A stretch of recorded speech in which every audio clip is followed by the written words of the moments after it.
Hello, I'm Angeline Ong, and welcome to Beat the Street, the show that gives you all the tradable news and data ahead of the open. Coming up, payrolls on deck. Investors eye Friday's NFP after mixed signals from the US labor market, and they're also tracking those treasury yields minute by minute. Oil's falling, the price of crude pulling back, adding to a cautious tone in the markets. And Kaiser Permanente, more than 75,000 US healthcare workers go on strike.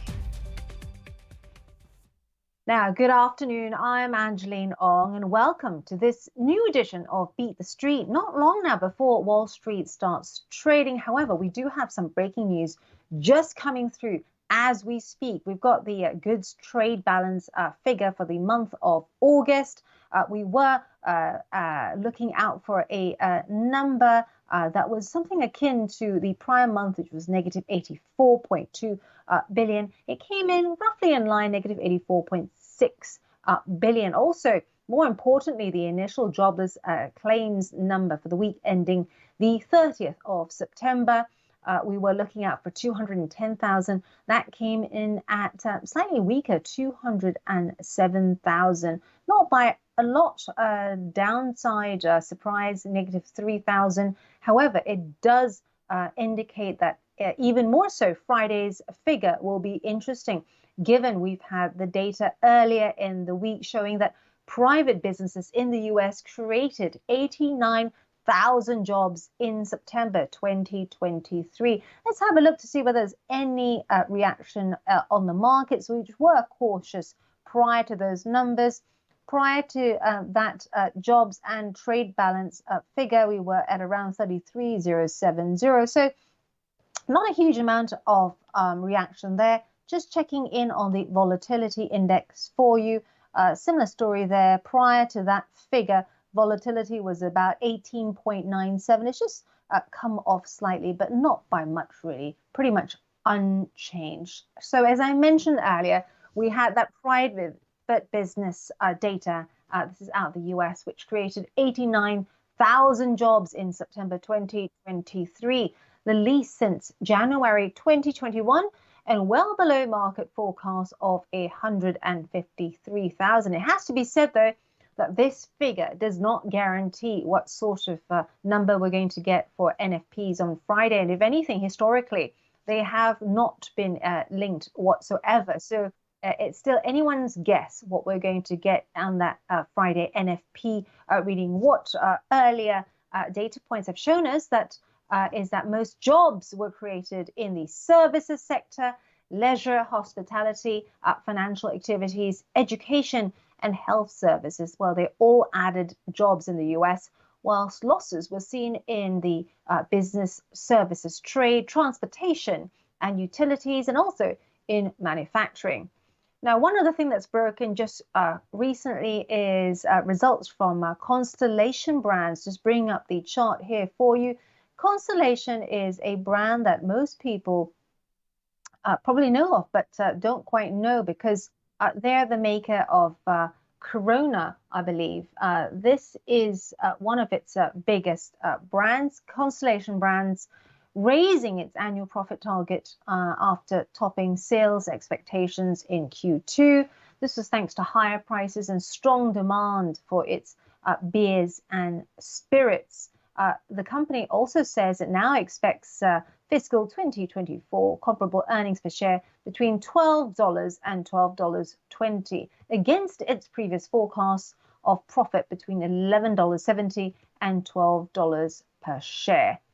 Also checking in on Levi's, because Levi's is poised to announce its third quarter earnings after the close. The jeans maker is expected to announce earnings of 27 cents per share. That would be 13 cents lower than in the same quarter a year ago.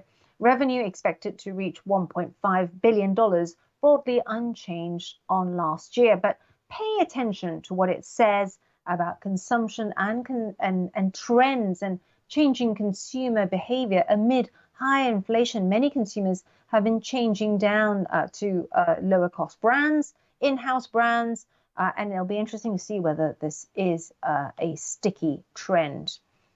Now, talking about trends, we've seen quite a few IPOs recently, and the latest high-profile one that's incoming is Birkenstock. When you say Birkenstock, it used to be that it was quite a niche brand, and the person wearing it quite often would be regarded as someone concerned with green issues. But however, right now, the sandal company is set to list, and it's disclosed plans to sell at least 32 million shares, priced between $44 and $49. The thing is, Birkenstock's debut comes at a really interesting time. Other high-profile companies like Arm and also Instacart, well, they've actually had quite big hoo-ha when they listed. However, their shares have come down since then. And amid a cost of living crisis, and as I mentioned earlier, consumers are cutting back on nice-to-haves like expensive sandals. All this could be a headwind. And if you look at this chart, global shoe consumption has suffered during lockdown and then picked up, but there's a clear downward trend since then. One thing that Birkenstock does have in its arsenal is that COVID turbocharged the casual dressing downtrend.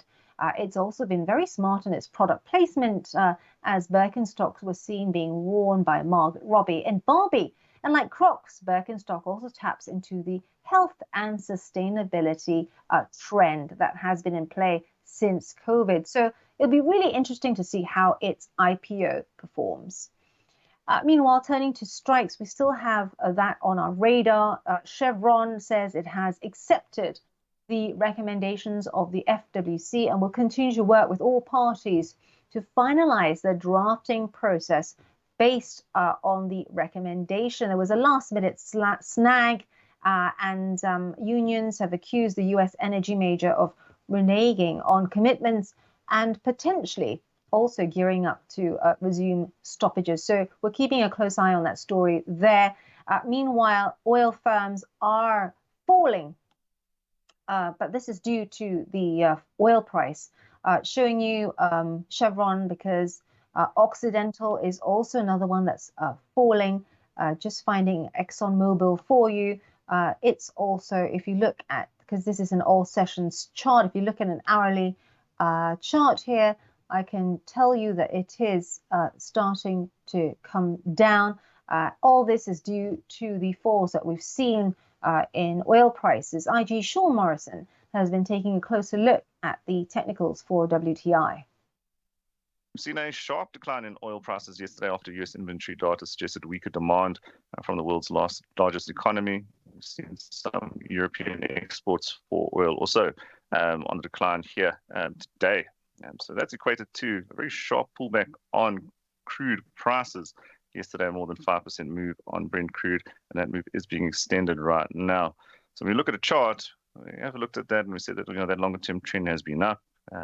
But we are definitely in a short to medium term, what was a pullback turning into a deeper correction, and definitely threatening that longer term uptrend for oil. That move, that break below 89 and break below 87 suggests that we could maybe hopefully see our next level of support somewhere down there at about 82.50 down to 81.60. That's on Brent crude oil.